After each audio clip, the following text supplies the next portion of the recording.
Good evening everyone, welcome back to our YouTube channel. आज का जो आपका टॉपिक है वो रिलेटेड है कुछ इंपॉर्टेंट बुक्स से जो कि सिविल सर्विसेज एग्जाम्स के रिलेटेड बहुत ज़्यादा इंपॉर्टेंट बुक्स मानी जाती हैं, बेसिक मानी जाती हैं सिविल सर्विसेज एग्जामिनेशन के लिए।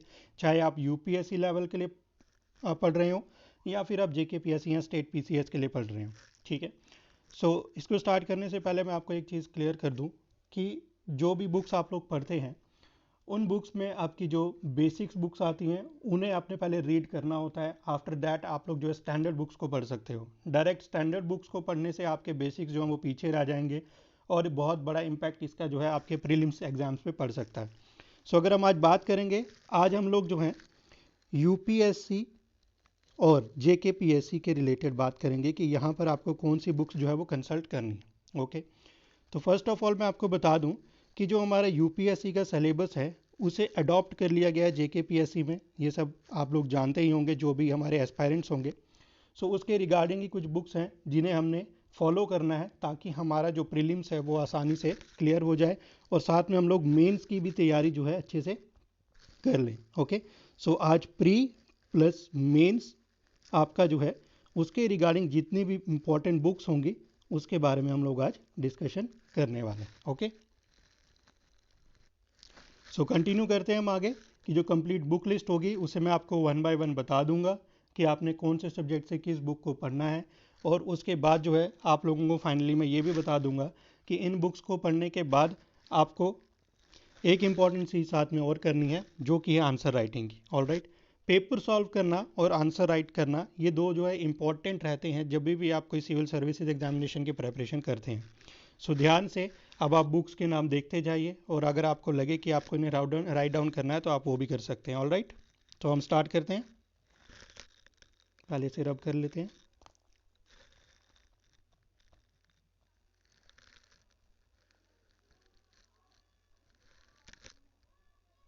ओके, तो सबसे पहले अगर हम बात करें पॉलिटी की, सो इंडियन पॉलिटी बुक आती है जो कि एम लक्ष्मीकांत द्वारा लिखी गई है। ये एक बहुत ही इम्पॉर्टेंट बुक है पॉलिटी के लिए। ओके, सो जब भी आप पॉलिटी के बारे में पढ़ रहे हैं सो इंडियन पॉलिटी जो बुक है वो बड़ी इंपॉर्टेंट बुक हो जाती है UPSC prelims plus mains examination. अगर आप जेकेपीएससी ले लें इसे, जो मैं यूपीएससी कह रहा हूँ इसकी जगह रिप्लेस करके आप जेकेपीएससी टर्म भी यूज़ कर सकते हो, क्योंकि आपको जैसा कि मैंने पहले ही स्टार्टिंग में बता दिया था कि यूपीएससी का जितना भी सिलेबस है सारा का सारा कॉपी पेस्ट करके जेकेपीएससी में जो है दे दिया गया हुआ है। ओके, सो इंडियन पॉलिटी जो है एक इम्पॉर्टेंट बुक है, एम लक्ष्मीकांत द्वारा लिखी गई है। आपको ये पूरी स्टडी करनी है जिसके बाद ही आप जो है पूरा पॉलिटी को है समझ पाएंगे। Okay, now moving on to the economy section. अगर हम इकोनॉमी की बात करें तो इकोनॉमी में जो है आपको पहले बेसिक बुक्स पढ़नी है और ये बेसिक बुक्स जो हैं वो क्लास 11th और 12th की बुक्स होती हैं एनसीईआरटी की। इस बात का ध्यान रहे कि जो बेसिक बुक्स है वो एनसीईआरटी की होंगी, वो क्लास 11th और क्लास 12th की होंगी। ओके, सो आपको ध्यान रखना है, सॉरी क्लास 12th है यहाँ पे। आपको ध्यान रखना है कि जब इकोनॉमी की स्टार्ट करेंगे तो आपकी जो बुक है वो क्लास 11th और क्लास 12th की इकोनॉमी होगी। ओके, क्लास 11th और 12th की इकोनॉमी होगी। उसके साथ साथ आपने जो इंडियन इकोनॉमी है, इंडियन इकोनॉमी की बुक है रमेश सिंह की, नरेश बोल रहा हूँ सॉरी उसके लिए, रमेश सिंह की, वो पढ़नी है। ओके, मैंने आपको पहले बताया कि इंडियन इकोनॉमी की क्लास 11th और 12th की बुक और उसके बाद आपने जो पढ़नी है बुक वो है रमेश सिंह की इंडियन इकोनॉमी। इसके अलावा आपने इकोनॉमिक सर्वे पढ़ना है जो कि बेसिकली प्रीलिम्स के पर्सपेक्टिव के लिए आपके लिए काफ़ी इंपॉर्टेंट हो जाता है। इकोनॉमिक सर्वे पढ़ना है, वो मैं यहाँ पे आपको राइट डाउन करके बता देता हूँ। इकोनॉमिक सर्वे,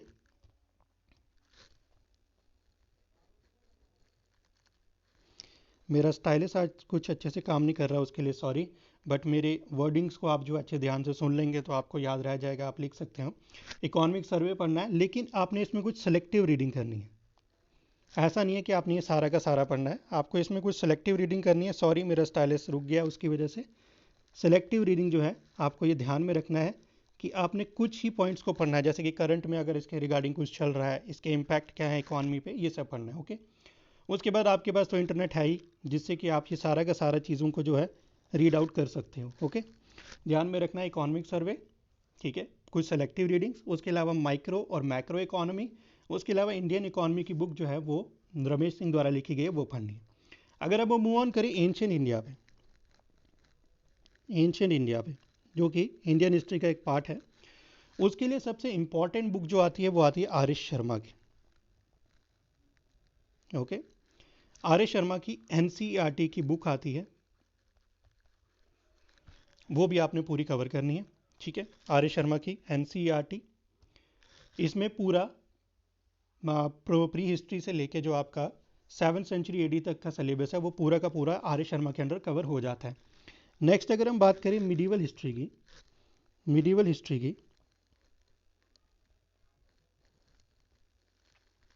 तो मिडीवल हिस्ट्री के लिए आपको सतीश चंद्रा पढ़नी है, सतीश चंद्रा। ओके, और दूसरी बात ध्यान में रखनी है कि जब आप सतीश चंद्रा को पढ़ रहे हो, इसमें से भी कुछ सेलेक्टिव टॉपिक्स को ही आपने पढ़ना है, सारे के सारे टॉपिक्स आपने इसमें कवर नहीं करने हैं। ठीक है, आप इसमें इकोनॉमी को कवर कर लीजिए पूरा, आप इसमें पॉलिटी को कवर कर लीजिए, आप इसमें सोसाइटी को कवर कर लीजिए। ठीक है, ये कुछ सिलेक्टेड टॉपिक्स है जो आपने किस में कवर करने हैं, सतीश चंद्रा में, ओल्ड एनसीईआरटी में। बेसिकली जो अभी मैं आपको एंशिएंट इंडिया के बारे में बता रहा था, वो भी old NCERT R S Sharma है, और मिडीवल हिस्ट्री की अगर हम बात करें तो ये सतीश चंद्रा की ओल्ड एनसीईआरटी। ओके, अगर अब हम मॉडर्न हिस्ट्री पे आ जाएं, तो मॉडर्न हिस्ट्री में आपने क्या करना है, सॉरी, मॉडर्न हिस्ट्री में आपने क्या करना है, मॉडर्न हिस्ट्री के लिए स्पेक्ट्रम की तरफ से एक बुक आती है, स्पेक्ट्रम पब्लिकेशन की, राजीव अहिर की, मॉडर्न हिस्ट्री की, राजीव अहिर करके उनके ऑथर हैं, स्पेक्ट्रम की ये बुक है। इससे आप पूरा मॉडर्न इंडिया जो है, कंप्लीट मॉडर्न इंडिया यहाँ से रीड आउट कर सकते हो। उसके अलावा अगर आपको मैं बता दूं कि कुछ सेलेक्टिव और रीडिंग्स हैं जो आप कर सकते हो। सेलेक्टिव रीडिंग में अगर हम बात करें तो इंडिया स्ट्रगल ऑफ फ्रीडम करके, इंडिया स्ट्रगल फॉर इंडिपेंडेंस करके बिपिन चंद्रा की एक बुक आती है, इंडिया स्ट्रगल फॉर इंडिपेंडेंस। लिखने में थोड़ी परेशानी हो रही है, उसके लिए सॉरी, क्योंकि मेरा जो स्टाइलस है वो अच्छे से काम नहीं कर पा रहा है अभी। इंडिया स्ट्रगल फॉर इंडिपेंडेंस जो है, ये बुक आप सेलेक्टिव रीडिंग के लिए, कुछ सेलेक्टिव टॉपिक्स को पढ़ने के लिए ले सकते हैं, written by Bipin Chandra. Okay, उसके बाद आप एनसीईआरटी की जो बुक आती है मॉडर्न इंडिया की, एनसीईआरटी की बुक मॉडर्न इंडिया की, उसे आप कंसिडर कर सकते हो अपने रीड करने के लिए, ताकि आपका जो बेस है एंशिएंट, मिडीवल और मॉडर्न हिस्ट्री को लेके वो यहाँ पर कंप्लीट हो जाए। नेक्स्ट जो है वो है आपका Indian art and culture, Indian art, sorry मेरा स्टाइलिस्ट जो है वो बहुत ज़्यादा परेशानी दे रहा है, इंडियन आर्ट एंड कल्चर। अगर इंडियन आर्ट एंड कल्चर की बात करें तो बहुत सारे लोग जो हैं वो इंडियन आर्ट एंड कल्चर के लिए नितिन सिंघानिया का नाम सुनते ही होंगे, बट उससे पहले भी कुछ बुक्स है जो आप पढ़ सकते हो। उसमें आप लोग क्लास 11th 12th यहाँ से 2 ओल्ड एनसीईआरटी बुक्स जो है वो पढ़ सकते हैं अपना बेसिक क्लियर करने के लिए। बहुत दोनों इंपॉर्टेंट बुक्स हो जाती है, क्योंकि इसमें पूरा का पूरा आर्ट एंड कल्चर जो है वो डिस्कस किया गया हुआ। ओके, उसके अलावा अगर हम बात करें, जो हमारे हेरिटेज क्राफ्ट करके एक बुक आती है, ये बेसिकली एनसीईआरटी की एक बुक है जिसमें पूरा का पूरा क्राफ्ट एंड ट्रेडिशन को डिस्कस किया गया, और इसे क्लास 12th में जो है इस्तेमाल किया जाता था पहले ओल्ड एनसीईआरटीज़ में। अब अगर हम लेटेस्ट एनसीईआरटीज़ की बात करें तो आजकल कंबाइन करके आ रही है। ओके, नाउ अब अगर हम एनवायरनमेंट की बात करें तो एनवायरनमेंट के लिए एक बहुत ही पॉपुलर बुक है, सब लोगों ने इसका नाम सुन भी रखा होगा शायद। एनवायरनमेंट पे जो बुक आ रही है वो आती है शंकर आईएएस की, शंकर आईएएस। ये पूरा का पूरा आपका एनवायरनमेंट और बायोडाइवर्सिटी दोनों कवर करता है, ठीक है। यहाँ पे लिख देता हूँ मैं, एनवायरनमेंट एंड बायोडाइवर्सिटी। ये आपका पूरा का पूरा जो है कहाँ पे कवर हो जाता है, शंकर IAS, ठीक है। तो आप इस बुक को कंसिडर कर सकते हैं अपने प्री और मेंस एग्जामिनेशन दोनों पॉइंट ऑफ व्यू से, ठीक है। उसके बाद एक छोटा सा और टॉपिक आ जाता है हमारा जनरल साइंस का, ठीक है। अगर हम जनरल साइंस की बात करें तो जनरल साइंस में आप लोग बेसिक लेके चल सकते हैं अपना 9th और 10th की साइंस बुक का, ओके। कुछ बेसिक क्वेश्चन जो आपके प्रीलिम्स एग्जामिनेशन के हिसाब से काफ़ी ज़्यादा इंपॉर्टेंट हो जाते हैं, जो कि आपके प्रीलिम्स में आते हैं। उसके बाद आप देखें तो मेंस में भी साइंस एंड टेक का काफ़ी ज़्यादा, साइंस एंड टेक का जो है काफ़ी ज़्यादा इंपॉर्टेंट हिस्सा आता है, जो कि करंट से रिलेटेड है। बट अगर हम बात करें तो आपके साइंस जो जनरल साइंस आता है प्रीलिम्स के लिए, वो जनरली 9th और 10th स्टैंडर्ड का ही आता है, ठीक है। इसके लिए आप 9th और 10th की बुक्स जो है वो कंसिडर कर सकते हो। उसके अलावा कुछ नोट्स आते हैं, या हम लोग अगर देखें साइंटिफिक डिस्कवरीज और इन्वेंशंस के बारे में जो है काफ़ी सारे आर्टिकल्स वगैरह आते रहते हैं, द हिंदू में आते हैं, या फिर अगर आप ऑनलाइन सर्च करेंगे तो ऑनलाइन आते हैं, ठीक है। तो इसके बारे में आप गूगल और यूट्यूब से काफ़ी सारी इन्फॉर्मेशन जमा कर सकते हैं। अब नेक्स्ट जो है हमारा वो है ज्योग्राफी। अगर हम ज्योग्राफी की बात करें तो ज्योग्राफी में जो हमारी बुक्स हैं 11th और 12th की, पहली तो आ गई हमारी फिजिकल ज्योग्राफी, ये ओल्ड NCERT है। उसके बाद आ गई हमारा फिजिकल एनवायरनमेंट, ठीक है। देन हमारे पास क्लास 12th की, ये दोनों हो गई क्लास 11th, ठीक है। तो क्लास 12th की अगर हम बात करें, क्लास 12th की ह्यूमन ज्योग्राफी, ये भी काफ़ी इंपॉर्टेंट है और ये बेस क्रिएट करती है आपके प्रीलिम्स और mains examination point of view के हिसाब से। अगर इसके अलावा अगर हम बात करें तो अभी हम लोगों ने 3 बुक्स डिस्कस की हैं, एक आगे फिजिकल ज्योग्राफी, दूसरा फिजिकल एनवायरनमेंट और फंडामेंटल ऑफ ह्यूमन ज्योग्राफी। जो एक और ज्योग्राफी का पार्ट आता है that is people and economy, people and economy, ये भी आपके प्री प्लस मेंस के पॉइंट ऑफ व्यू से काफ़ी ज़्यादा इंपॉर्टेंट हो जाती है, ठीक है। देखिए ये जो मैं आपको बुक्स बता रहा हूँ, ये सारी बुक्स प्री और मेंस दोनों के लिए इंपॉर्टेंट इसलिए हो जाती है क्योंकि पहले जो हमारे GS के पेपर कंडक्ट किए जाते थे वो पर्टिकुलरली क्या होते थे, एक सब्जेक्ट की तरफ ज़्यादा फोकस करते थे। जब से UPSC का सिलेबस जो है फॉलो किया जा रहा है, UPSC पैटर्न जब से फॉलो किया जा रहा है, तब से एक चीज़ हो गई है कि आपको overall history, geography, science, polity,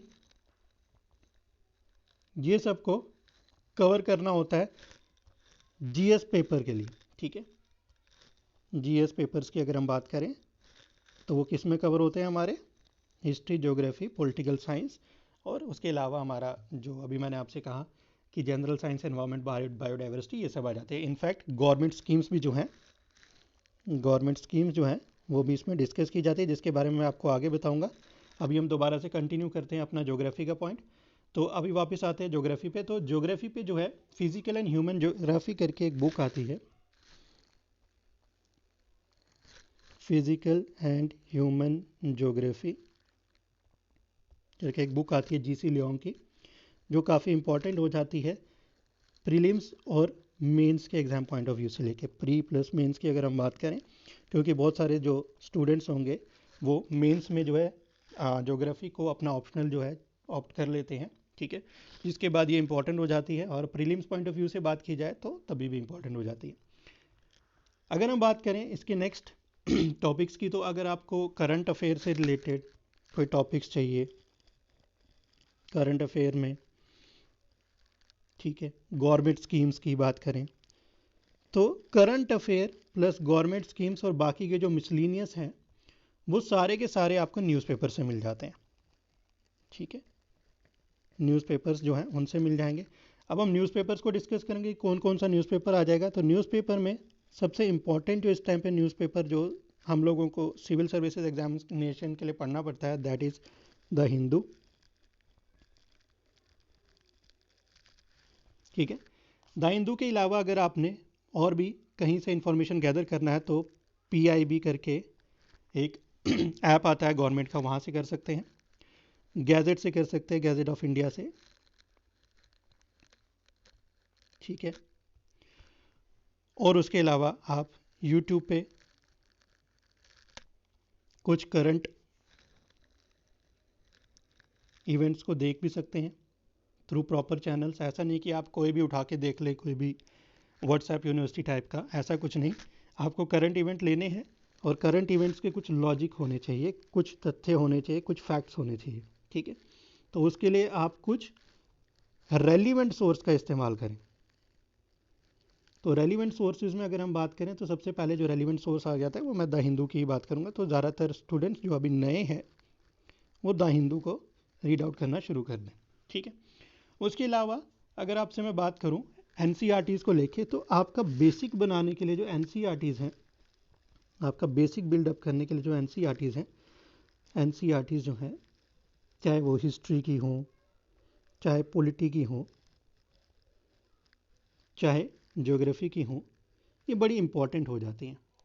सो जितना फोकस आपका इन सब पे होगा